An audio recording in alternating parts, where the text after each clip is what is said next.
بسم الله الرحمن الرحيم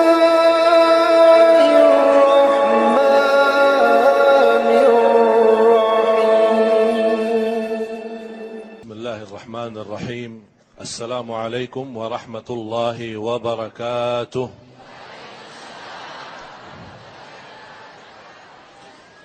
الحمد لله رب العالمين، والصلاة والسلام على أشرف الأنبياء والمرسلين، وعلى آله وصحبه ومن تبعهم بإحسان إلى يوم الدين. سبحانك لا علم لنا إلا ما علمتنا إنك أنت العليم الحكيم. Para alim ulama, para habaib, para kiai, para asatiz, jamaah muslimin muslimat, mu'minin mu'minat, Allah subhanahu wa ta'ala menciptakan mati dan hidup untuk ujian. Dunia berarti tidak terlepas daripada ujian. Kalau ada yang ingin hidup tanpa diuji, insya-Allah kalau sudah di surga. Kalau masih di dunia, jangan harap tidak ada ujian. Rasul kita sallallahu alaihi wasallam bersabda, "Yubtala al-mu'min bihasabi imanih." Setiap orang mukmin diuji sesuai keimanannya. Semakin tinggi imannya, semakin tinggi ujiannya. Sampai orang-orang mukmin berjalan hasil menghadapi ujian, dia berjalan di muka bumi sudah bersih daripada dosa dan maksiat. Setinggi-tinggi orang yang diuji siapa? Setinggi-tinggi orang yang diuji siapa? Para Nabi dan Rasul. Para Nabi imannya lebih kuat dari kita enggak? Semakin tinggi dan kuat imannya, semakin tinggi dan kuat ujiannya. أعوذ بالله من الشيطان الرجيم. بسم الله الرحمن الرحيم. تبارك الذي بيده الملك وهو على كل شيء قدير.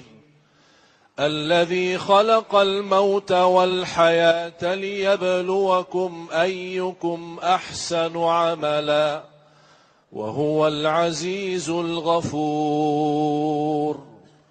Inti daripada ujian, siapa yang terbaik antaramu sebaik-baik amal. Wal ma'na min al-ibtila' istikhlasul du'a.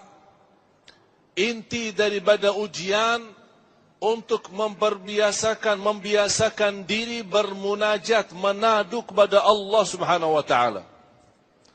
Sebagaimana Nabi Yaqub begitu proses panjang ujiannya, pertama kehilangan anaknya, belum lagi terjadi fitnah di antara anaknya sendiri, berita terbunuh anaknya, banyak yang dihadapi oleh Nabi Yaqub.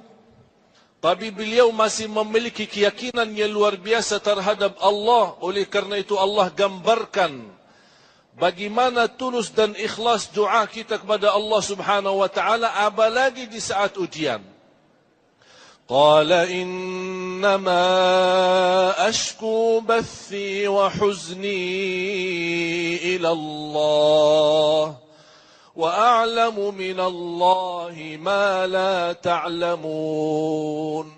Aku hanya menadu kepada Allah Subhanahu wa taala, walaupun takdir itu takdir Allah, atas hendak Allah Subhanahu wa taala, tapi kita sebagai manusia masih memiliki ikhtiar. Tidak ada yang berkata enak-enak dosa, ya buat apa saya terpaksa. Memang Allah takdirkan. Orang yang tidak pernah jemput hidayah dan tidak pernah cari ridha Allah, tidak pernah mencintai masjid, jangan harap masjid yang datang mencari kita. وَمَا تَشَاءُونَ إِلَّا أَن يشاء الله إن الله كان عليما حكيما. Allah subhanahu wa ta'ala lebih mengetahui apa yang terbaik untuk kita. Saya pernah bertemu dengan seorang, saya ajak salat. Waktu salat, dia lagi sibuk jual nasi goreng atau bakso, makanan, mutar-mutar dari gang ke gang dan kampung ke kampung, di perjalanan dari pagi sampai sore. Saya mengajak waktu salat, ayo salat dulu, baru lanjut, biar rezekinya berkah. Dia berbagai alasan. Baju saya kotor, saya belum siap, dan ini, alasan itu. Doakan, doakan. Saya bilang, saya doakan buat apa? Kamu minta apa doanya? Biar berkah rezeki. Saya menjawab, insyaAllah saya doakan supaya mau salat. Baru terjamin berkah rezeki. Berkah rezeki walaupun saya doakan, tidak ada guna kalau tidak salat. وَأْمُرْ أَهْلَكَ بِالصَّلَاةِ وَاصْطَبِرْ عَلَيْهَا لَا نَسْأَلُكَ رِزْقًا نَحْنُ نَرْزُقُكَ وَالْعَاقِبَةُ لِلتَّقْوَى. Allah ikatkan salat dengan rizki. Rizki ingin lancar, berkah salat. Orang-orang yang ingin menjemput hidayah, yang kita setiap hari baca di dalam suratul Fatihah, ihdinas siratal mustaqim, itu bukan hanya sebuah bacaan yang kita semua hafal, dan minimal kita baca 17 kali dalam salat fardu, tapi ada tanda dan bukti, gerakan, ada usaha dan ikhtiar menjemput hidayah Allah subhanahu wa ta'ala. Karena ada orang yang hanya mengaku diri percaya Allah, tapi tidak mau terima takdir. Padahal Allah menjanjikan di belakang takdir banyak karunia yang kita tidak bisa menghitungkan. Semua ada hikmah, takdir dan qadar. Salah satu rukun iman, rukun yang keenam, wal imanu bil qada'i wal qadar. Iman terhadap qada dan terhadap takdir. Apa beda antara qada dan takdir? Takdir adalah tetapan Allah subhanahu wa ta'ala sebelum ada bumi dan langit. Allah menciptakan al-qalam untuk menulis. Setelah diciptakan al-qalam, Allah perintahkan al-qalam, tulislah. Kata al-qalam, ya Allah, apa yang aku tulis? Kata Allah subhanahu wa ta'ala, tulislah apa yang akan terjadi sampai hari kiamat. Ditulis oleh al-qalam di dalam buku yang disimpan di Al-Lawhul Mahfuz. Di riwayat Imam Muslim, kejadian itu, tulisan takdir itu sebelum ada bumi dan langit 50.000 tahun. Berarti kita di Indonesia, orang yang di Madinah, orang yang di mana, ini berarti sudah 50.000 tahun sebelum ada bumi dan langit. Itu menunjukkan Allah subhanahu wa ta'ala memiliki kekuasaan ilmu. Allah maha tahu apa yang sudah terjadi, apa yang terjadi sekarang, dan apa yang akan terjadi. Dan kita seorang mukmin, semakin tinggi ma'rifat kita kepada Allah, semakin tenang hati kita, khususnya terhadap takdir dan qada.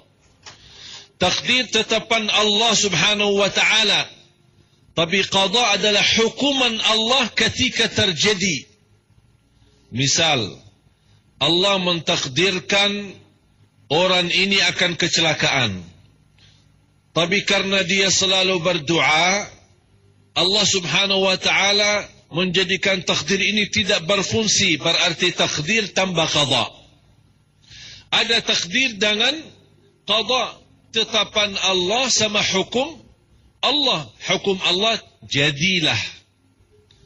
Innama amruhu idza arada syai'an an yaqula lahu kun fayakun. Itu namanya qada. Kun, jadilah, yang ditetapkan oleh Allah Subhanahu wa taala. Para jamaah sekalian, martabat takdir ada dua hal. Hal yang tidak bisa ikut campur oleh manusia. Itu urusan Allah saja. Tidak bisa kita ikut campur. Namanya al-qadarul kauni, iradah kauniyah. Semua yang ada di muka bumi ini milik Allah Subhanahu wa taala. Kita tidak mampu membindahkan atau melempatkan terbitnya matahari. Atau kita ingin enak-enak pindahin daripada terbit matahari dari timur, kita arahkan dari barat. Atau dari utara. Atau dari selatan. Bisa enggak kita ikut campur gitu? Tidak bisa. Termasuk masalah kelahiran kita, hidup kita, dan mati kita. Ini semua tidak bisa manusia menunda atau mendahulukan. Terkait juga rizki. Itu namanya takdir kauni. Tidak bisa kita rubah. Ada yang kedua adalah takdir syar'i. Itu terkait dengan ikhtiar kita. Orang ketika bertaat, jangan bersenang-senang. Saya bertaat jauh lebih baik daripada yang lain. Jangan terlalu bangga. Karena yang memberikan kemudahan bisa bertaat. Siapa? Allah. Yang memberikan kita bisa bangun tahajud malam hari siapa? Allah. Ketika anda bangun di tengah malam dan kita ingat masih banyak manusia di saat itu sedang tidur, harus kita bersyukur. Terima kasih ya Allah memberikan kemampuan saya bisa bangun. Ketika kita membaca Al-Quran, tapi banyak di antara orang muslim yang tidak bisa baca Al-Quran, bahkan tidak membaca Al-Quran. Kita jangan merasa bangga dan merasa diri lebih baik daripada yang lain. Justru kita bersyukur kepada Allah. Karena Allah takdirkan kita dengan usaha dan ikhtiar kita. Karena ada takdir terkait dengan ikhtiar. Tapi ada orang berkata, kalau memang semua takdir Allah, berarti kalau saya berdosa maksiat, itu takdir Allah. Bapak Ibu, Allah maha adil tidak? Allah adil tidak? Yakin tidak? Kalau Allah memaksa kita untuk berlaku dosa maksiat, kalau Allah maksa kita berlaku dosa maksiat, apakah Allah akan siksa kita? Tak mungkin Allah siksa, karena Allah yang maksa kita dosa. Masa Allah Subhanahu wa taala mau berikan azab? Tapi karena itu kembali kepada ikhtiar kita. Mengapa manusia ketika berdosa maksiat, dia berkata Allah takdirkan. Tapi ketika dia mau bertaat atau tidak ada minat bertaat, dia tidak berkata Allah takdirkan saya bertaat. Mengapa ketika kita bertaat dan semangat bertaat, menjaga salat 5 waktu, membaca Al-Quran, dan kita ingat Allah menggerakkan kita untuk bertaat kepada Allah. Ada seorang di zaman Umar bin Khattab radhiyallahu anhu, maling ditangkap, mencuri, mau diletakkan hukum Allah Subhanahu wa taala. Di zaman Sayyidina Umar bin Khattab tegas. Kalau ada hukumannya tegas. Orang maling dipotong tangannya. Dan dia laku mencuri. Dia berkata, ya betul saya mencuri. Tapi jangan potong tangan saya. Karena saya mencuri karena Allah takdirkan. Jadi jangan salahin saya. Kok salahin siapa ya? Masa kita mau bilang salahin Allah Subhanahu wa taala? Kata Umar bin Khattab radhiyallahu anhu, saya juga beriman terhadap takdir. Dan saya memotong tanganmu karena Allah takdirkan saya untuk memotong tanganmu. Jadi jangan menjadikan alasan kita berdosa dan maksiat. Mengapa orang-orang ketika masalah rizki, Dia mau keluar, berusaha, bekerja keras. Kenapa tidak berkata, kalau Allah sudah menetapkan rezeki, ya buat apa ya saya jalan mencari rezeki? Diam aja. Ada orang selalu berdoa. Bahkan bertemu dengan ulama, minta tolong doain. Minta apa? Supaya dapat keturunan. Doanya itu aja. Ya Allah, berilah kepada saya keturunan. Ya Allah, berikan kepada saya keturunan anak salih salihah. Akhirnya ditanya sama ulama, Iman, inti sudah berapa lama nikah sambil tidak punya keturunan? Saya belum nikah. Apakah boleh seperti itu? Takdir itu bukan sesuatu yang kita bodohi.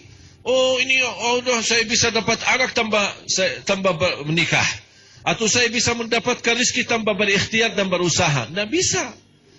Oleh karena itu ada takdir yang mesti disertai dengan usaha dan ikhtiar. Allah takdirkan kita orang salih karena kita ingin jadi orang salih.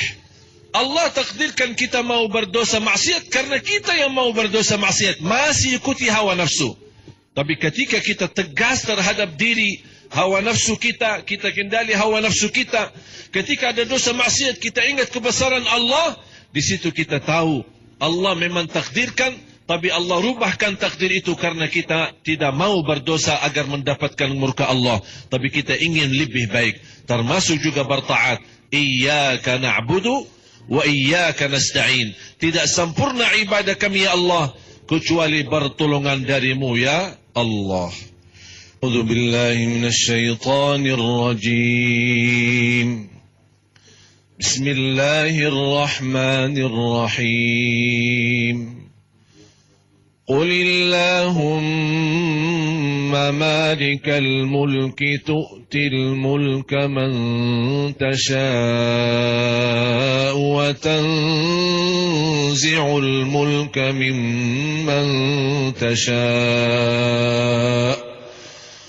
وتعز من تشاء وتذل من تشاء بيدك الخير إنك على كل شيء قدير تولج الليل في النهار وتولج النهار في الليل وتخرج الحي من الميت وتخرج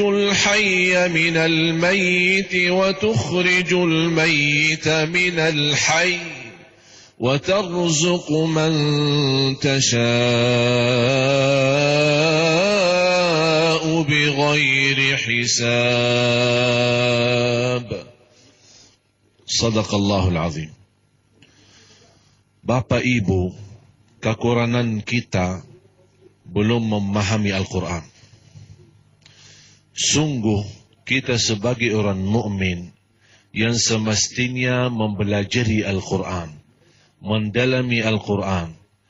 Banyak orang malas mempelajari Al-Quran karena dia menghitungkan jumlah halamannya, menghitungkan jumlah ayatnya.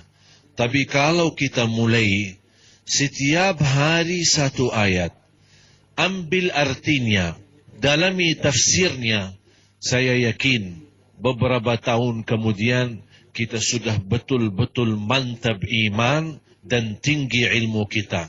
Semakin dekat dengan Al-Quran, semakin mengenal Allah. Semakin dekat mengenal Allah, semakin yakin dan percaya semua di dunia ini atas izin Allah. Mau dia baik, mau dia buruk. Rasul kita sallallahu alaihi wasallam bersabda, "Ajaban li amril mu'min." Ada satu sifat kelebihan orang mukmin. Sampai Rasulullah SAW kagumi kelebihan itu. Heran luar biasa seorang mukmin itu. Ajaban li amril mu'min. Inna amrahu kullahu khair. Segala urusannya, apa yang dihadapinya bagi orang mukmin selalu baik. Apa dasarnya seluruh sesuatu yang dihadapi oleh mukmin itu selalu baik? Rasulullah SAW menggambarkan karena ada dua hal. Yang pertama, in asabathu sarra'a syakar fakana khairan lah. Setiap dia mendapatkan kenikmatan, kebahagiaan, berita gembira, hal-hal yang baik, dia selalu bersyukur. Wa in asabathu dharra'a sabar. Ketika diuji, ada kena mudarat, ada kena musibah, ada hal-hal yang tidak diinginkan, dia selalu sabar. Dan dua hal ini, kata Rasulullah, tidak bisa dimiliki selain orang beriman. Khususnya di antara sifat imannya adalah iman kepada rukun yang keenam. Al-imanu bil qada'i wal qadar. Iman terhadap takdir dan qada. Kalau kita betul-betul percaya dan yakin semua atas izin Allah, termasuk nikmat, tidak akan membuat kita terlalu senang. Kadang-kadang terlalu senang membuat kita sombong.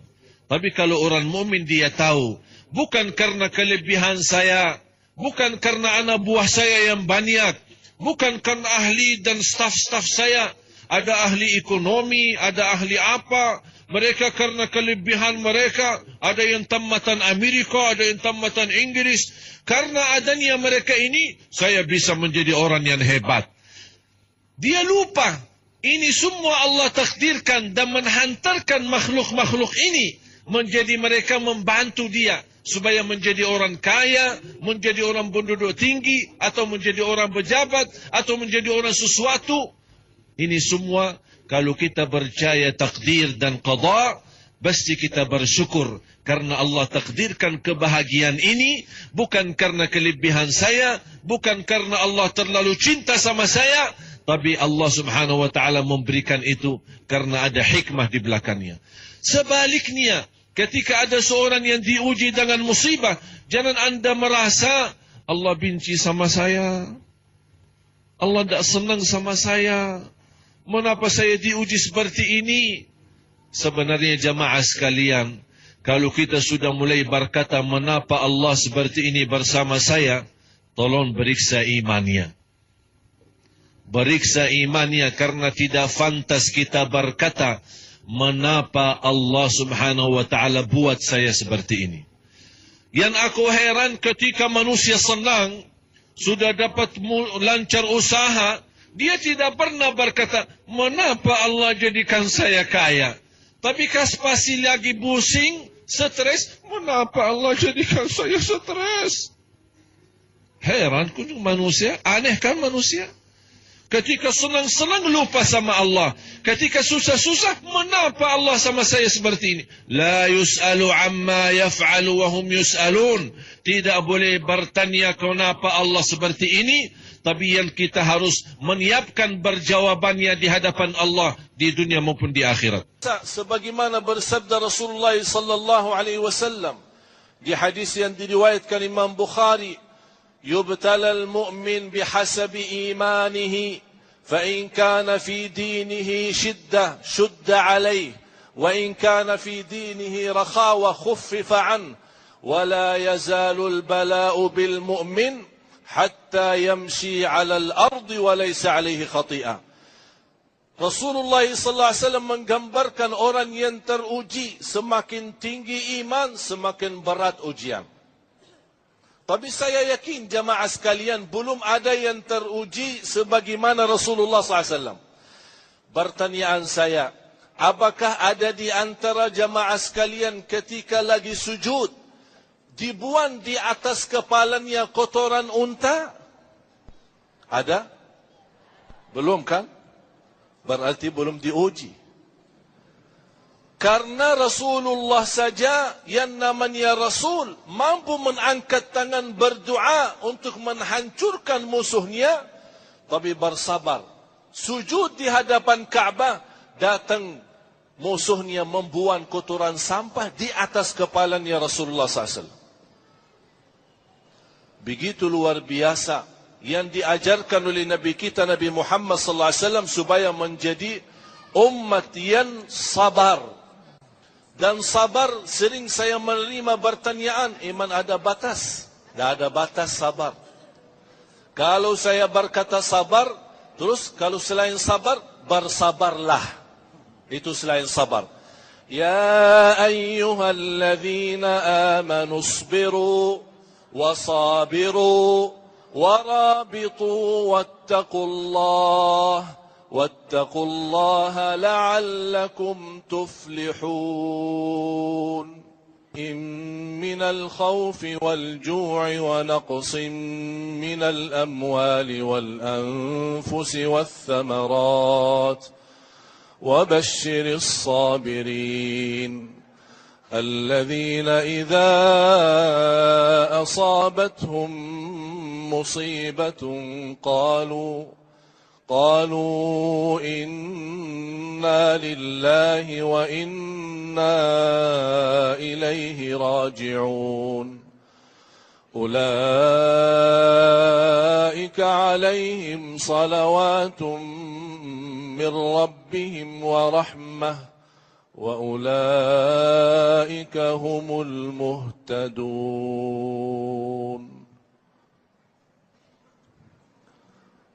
Orang yang sabar,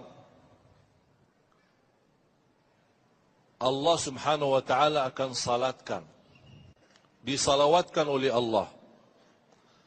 Ketika kita bersalawat kepada Nabi Muhammad sekali, Allah balas 10 kali. Ternyata ada amalan bukan hanya salawat kepada Nabi Muhammad sallallahu alaihi wasallam, tapi ada amalan yang bisa membawa kita mendapatkan salawat Allah untuk kita. Dan penafsiran ulama, salawat Allah adalah anugerah, kemuliaan, rahmat, kasih sayang, ampunan, banyak di dalam kata salawat. Di antara yang mendapatkan dibalas oleh Allah salawat selain salawat kepada Nabi Muhammad adalah bagi orang yang sabar. Ketika kita menerima sebuah ujian dan takdir, sikap seorang mukmin yang dia tahu dan percaya takdir itu tidak akan dirubah kalau memang sudah terjadi. Berarti anda punya pilihan, salah satu dari dua pilihan. Ikhlas, ridha dan sabar, takdir tetap berjalan. Pahala sempurna dan dapat ridha Allah. Tidak ikhlas, tidak ridha dan tidak sabar, takdir tetap berjalan. Dan rugi pahala dan mendapatkan murka Allah. Silahkan milih yang mana. Kalau memang di dua sisi tetap takdir berjalan, istilahnya kalau saya marah dan bersikap keras atau saya tidak menerima, apakah takdir berubah? Tidak akan berubah. Tetap berjalan.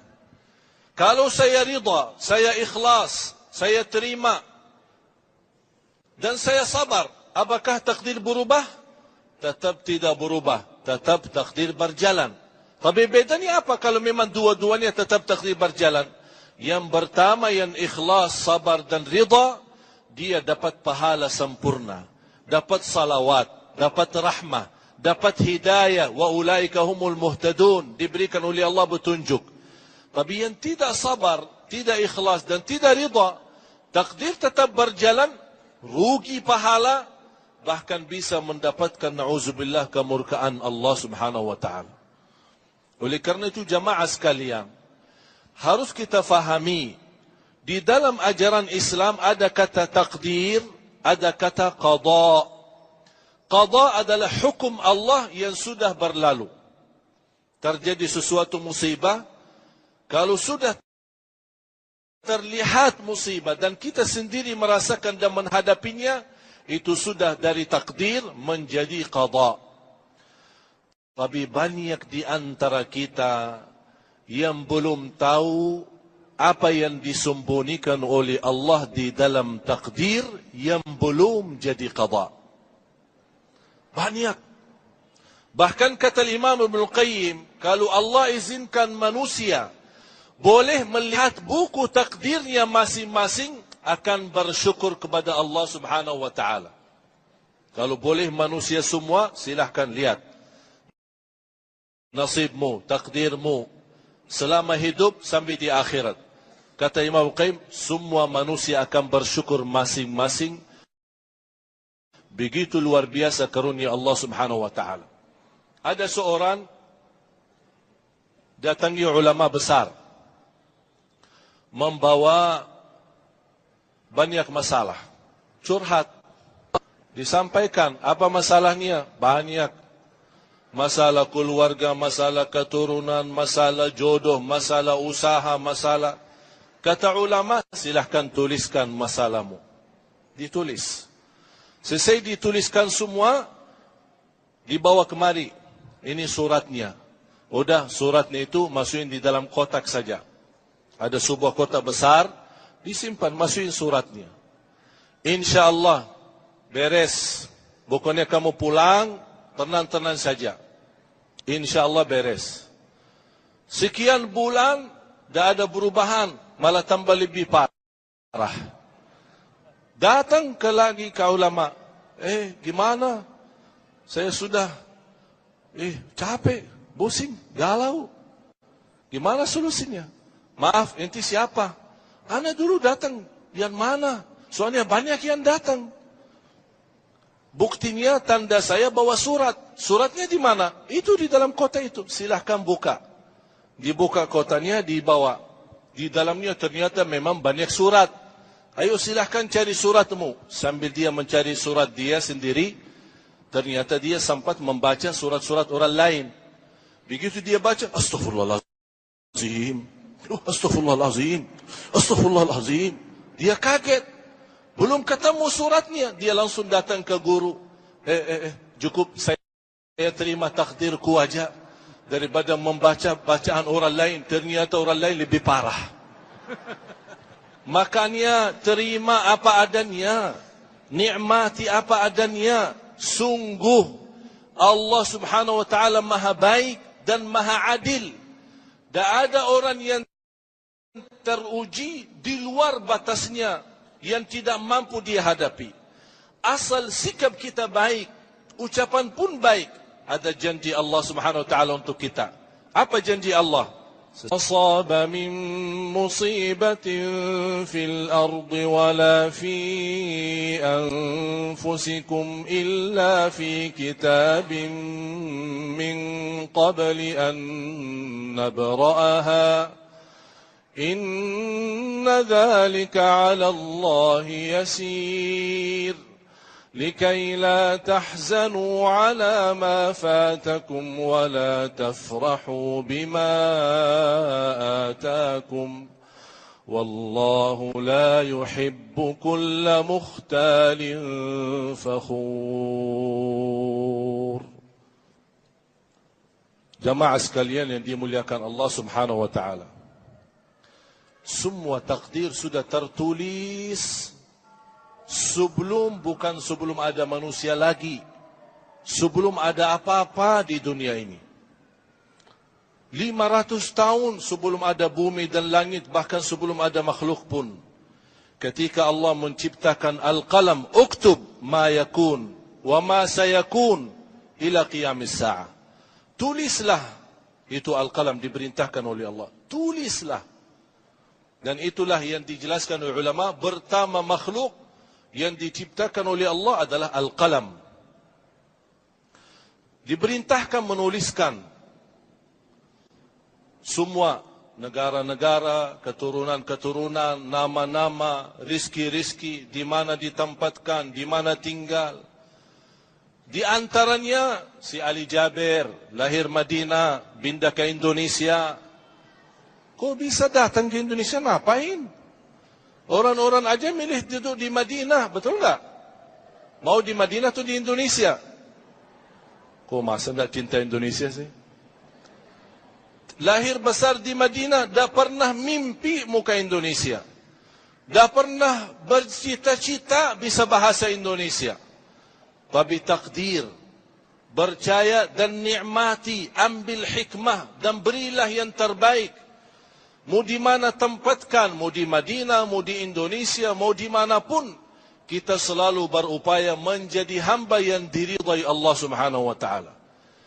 Itulah bukti seorang iman dan percaya takdir itu pasti ada hikmah. Walaupun awal-awalnya merasa merindukan Madinah, sedih menjauh dari Madinah, yang biasa lahir besar, lingkungannya Masjid Nabawi, nikmati. Kalau makam Nabi Muhammad SAW, setiap hari kita tinggal mampir saja. Assalamualaikum ya Rasulullah.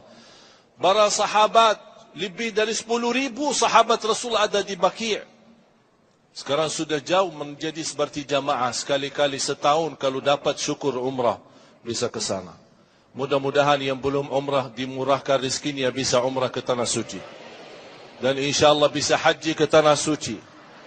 Mudah-mudahan semua, kalau sudah saatnya, pasti bagi Allah, sebagaimana Allah gambarkan, inna dhalika ala Allahi yasir. Masalah tertulis takdir itu bagi Allah sangat mudah. Apa janji Allah? Ini penasaran kan? Apa janji Allah? Itulah bersabda Rasulullah SAW di hadis yang sahih. Ketika seorang ditimpa musibah, Allah subhanahu wa ta'ala bertanya kepada malaikahnya, Madza qala abdi? Apa kata hambaku? Dan Allah tahu dan maha mengetahui apa yang diucapkan oleh hamba. Tapi inilah proses kejadian ini disaksikan oleh malaikat. Apa kata hambamu? Apa kata hambaku? Kata malaikat, hamadaka wastarja'.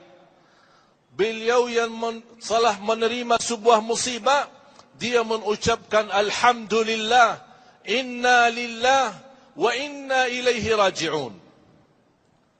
Subhanallah. Bisa enggak ketika kita ditimpa musibah, pertama ucapannya alhamdulillah. Saya habis subuh beberapa waktu lalu, ketika saya menerima berita mobil saya dicuri. Tahu kan beritanya? Begitu berita mobil saya dicuri, langsung saya alhamdulillah, inna lillah wa inna ilaihi raji'un. Subhanallah, begitu membiasakan diri, langsung tenang hatinya. Tak pernah saya bahas mobil itu, tak pernah saya fikirkan. Malah banyak jamaah yang suka telefon, gimana, udah ketemu mobilnya? Saya selalu menjawab, insyaAllah ketemu yang lebih baik di sisi Allah subhanahu wa ta'ala. Biasakan ketika ditimpa musibah, segera sebelum bicara, sebelum bersikap, sebelum berkata salah, baru kita, astagfirullah ya Allah, saya salah ucapkan. Daripada seperti itu, langsung alhamdulillah. Ada berita orang meninggal, alhamdulillah, inna lillahi wa inna ilaihi raji'un. Doakan yang sudah meninggal. Tapi jangan ngamuk, jangan marah, sambil nangis-nangis, berteriak-teriak. Tidak akan merubah takdir. Dan orang yang sudah mati tidak akan kembali hidup. Tapi kita dapat dimurkai Allah karena kita bersikap yang tidak baik. Tapi apa yang dibalas oleh Allah bagi orang yang mampu menghadapi musibah dengan ucapan alhamdulillah, inna lillahi wa inna ilaihi raji'un. Qala Allah, ibnu li'abdi baitan fil jannah wa sammuhu baital hamd. Kata Allah, perintahkan malaikatnya kepada hambaku yang telah saya berikan ujian dan musibah, dan dia berkata alhamdulillah, bangunlah rumah di dalam surga dan dinamakan rumah itu Baitul Hamd, rumah Alhamdu. Berarti ada rumah spesial khusus bagi orang yang bersikap baik terhadap ujian. Ketika sudah di dalam surga nanti, dia melihat ada tulisan, rumah saya Baitul Hamd, rumah Alhamdu. Banyak juga Alhamdu, Alhamdu, Alhamdu. Kenapa? Karena dia sudah bersikap. Ketika diuji oleh Allah, dia yakini itu datang dari siapa? Dari Allah. Dan jangan anda merasa kalau Allah menguji kita, seolah-olah Allah menghukum kita. Itu tidak baik bersikap seperti itu. Allah tidak menghukum kita. Tapi justru tanda ujian Allah membersihkan kita. Inna Allah la ya'khudhu illa liyu'ti Allah tidak pernah mengambil sesuatu, pasti ada tujuan untuk memberi yang lebih baik. Bukan memberi yang lebih kurang, memberi yang lebih baik. Tapi proses menerima yang lebih baik itu tergantung sabar. Kalau ikhlas, super sabar, kun fayakun, datang yang lebih baik. Tapi kalau sabarannya masih tergoda, belum begitu kuat, ternyata yang terbaik yang dijanjikan oleh Allah agak lama baru datang. Makanya kita biasakan diri super ikhlas, super sabar, agar kita melihat begitu mulianya Allah, dahsyatnya Allah, hebatnya Allah memberikan kepada hamba yang terbaik. Yakini jamaah sekalian yang dimuliakan Allah Subhanahu wa taala, Allah Maha Adil, Allah Maha Baik. Kalau Allah inti daripada ujian, Allah mau menghukumkan kita, ingat ayat ini di surah Fatir, surah 35 ayat 45. Mohon menjadi pelajaran untuk kita semua. Kalau kita tahu memang takdir itu adalah hukuman Allah, berarti tidak ada makhluk pun yang mampu hidup di bumi. A'udzu billahi minasy syaithanir rajim. ولو يؤاخذ الله الناس بما كسبوا ما ترك على ظهرها من دابة ولكن يؤخرهم إلى أجل مسمى فإذا جاء أجلهم فإن الله كان بعباده بصيرا. Mohon jamaah sekalian, nanti buka Al-Quran, surah 35, ayat 45. Supaya kita tahu, kalau memang Allah menghukumkan kita atas salah dan dosa kita, tidak ada yang mampu hidup di muka bumi. Para jamaah sekalian yang dimuliakan Allah Subhanahu wa taala, kita seorang mukmin, kita tahu adanya di dunia ini semua ada tujuan. Bahkan takdir tidak keluar dari 3 poin. Ada takdir umuran, sejak kita lahir sampai wafat. Apa isinya, apa namanya, siapa namanya, turunan mana, apa ini semua, termasuk rezeki, kemudian apakah bahagia atau sengsara. Ini namanya takdir umur. Sepanjang umur kita sudah ditetapkan oleh Allah. Yang kedua, takdir tahunan. Itu setiap ditentukan di Lailatul Qadar. Diambil dari takdir umuran itu. Yang sudah ditetapkan oleh Allah di Lauhul Mahfuz. Turunnya di tahun itu. Inna anzalnahu fi lailatin mubarakatin. Inna kunna mundirin. Fiha yufraqu kullu amrin hakim. Di surah Ad-Dukhan Allah gambarkan setiap malam Lailatul Qadar Allah mentakdirkan apa yang akan terbuat di tahun ini. Tahun ini Bapak Ibu haji, tahun ini umrah, tahun ini beli rumah, tahun ini dapat anak, tahun ini anaknya menghafal Al-Quran. Itu namanya tahunan. Ada takdir harian. Kullu yawmin huwa fi sya'n. Kita akan baca. Yas'aluhu man fis samawati wal ardi kulla yawmin huwa fi sya'n. Setiap hari Allah Subhanahu wa taala punya urusan. Ampuni orang itu, Allah maafkan orang itu, Allah lancarkan usaha ini, Allah sembuhkan sakit orang itu, Allah Subhanahu wa taala menerima taubat orang ini. Ini semua sehari-hari. Berarti setiap hari Allah Subhanahu wa taala punya urusan sama hamba-hambanya. Orang yang berdoa diterima doanya. Orang yang akan menghadapi musibah karena sering berdoa, Allah menunda musibahnya. Orang yang beristighfar diampuni dosanya.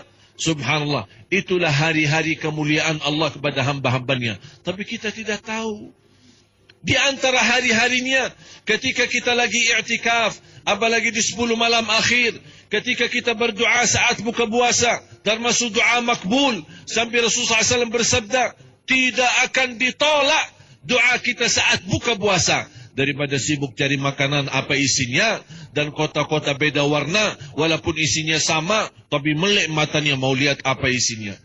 Jangan difikirin itu. Yang difikirkan bagaimana kita memanfaatkan doa di saat buka puasa karena terkabul. Kita tidak tahu bagaimana cara Allah proses mengkabulkan doa. Tapi yakini jamaah sekalian, di antaranya Allah kabulkan doa kita, tapi Allah subhanahu wa ta'ala tidak memberitahu. Tak mungkin Allah kasih tahu, saya sudah terima doamu. Tapi yang jelas, Allah menerima doa. Sambil kata Rasul, tidak ditolak, diterima doa. Berarti kalau Rasul berkata, percaya enggak? Percaya, 100% makbul. Tapi ada proses.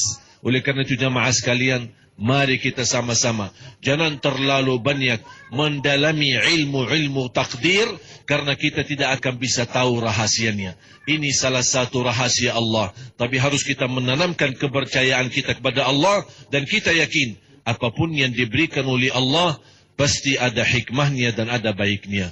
Allah Maha Adil. Mungkin di awal ujian nampaknya buruk, tapi ingat, hakikat keburukan yang kita lihat, ternyata di balik keburukan banyak hikmah dan pelajaran yang Allah ingin hantarkan kepada kita. Bismillahirrahmanirrahim. Makanya orang yang percaya takdir, apapun ujian yang dia hadapi, menjadi takdir itu ringan bagi dia. Bukan berat, ringan. Ini dari mana takdir? Ini dari mana musibah? Dari Allah. Percayalah, Allah Maha Kasih Sayang, Allah Rahman, Allah Rahim, Allah Maha Adil, Allah Maha Baik. Dan mungkin datang satu ujian dari Allah untuk menyusahkan kita. Allah tidak suka menyusahkan hamba, Allah tidak suka membebani hamba. Tapi begitulah proses ujian, untuk meningkatkan derajat kita dan mengampuni dosa-dosa kita. Percaya. Dan saya belajar, apapun ujian yang saya hadapi, selalu ucapkan Alhamdulillah. Kadang-kadang saya dengar dari pengumuman masjid, Inna lillahi wa inna ilaihi raji'un, Inna lillahi wa inna ilaihi raji'un, Inna lillahi wa inna ilaihi raji'un. Telah pulang ke rahmatullah fulan bin fulan, gitu kan? Mana ucapan Alhamdulillah? Kenapa di Indonesia setiap ada musibah langsung inna lillahi wa inna ilaihi raji'un? Lupa ucapkan Alhamdulillah. Apapun musibah yang kita hadapi, ucapkan Alhamdulillah dulu, baru inna lillahi wa inna ilaihi raji'un. Kenapa ucapkan Alhamdulillah? Karena kata Alhamdulillah menunjukkan diri kita masih berkenan, bersedia memuji Allah walaupun lagi menghadapi musibah. Kalau kita bisa ucapkan Alhamdulillah di saat susah, itu menunjukkan tanda kekuatannya dan ketenangan iman. Beda sama orang ketika dapat musibah, dapat berita ada orang wafat, saudaranya, anaknya, suaminya, istrinya, bapaknya, ibunya, langsung dia ngamuk, marah, protes. Ya, kenapa? Astagfirullah, ribut. Ini kan takdir. Kita harus belajar menerima takdir.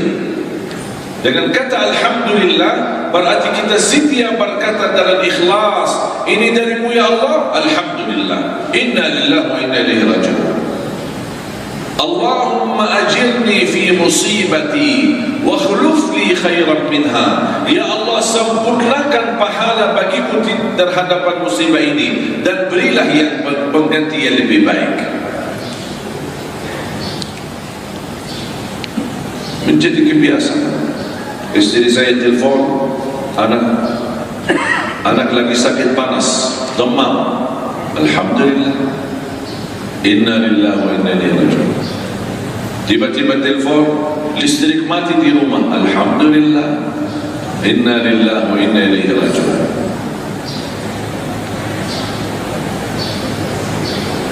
Adik saya bawa mobil, bocor bannya. Kalau semua dia telefon, tak bawa uang ini bocor bannya.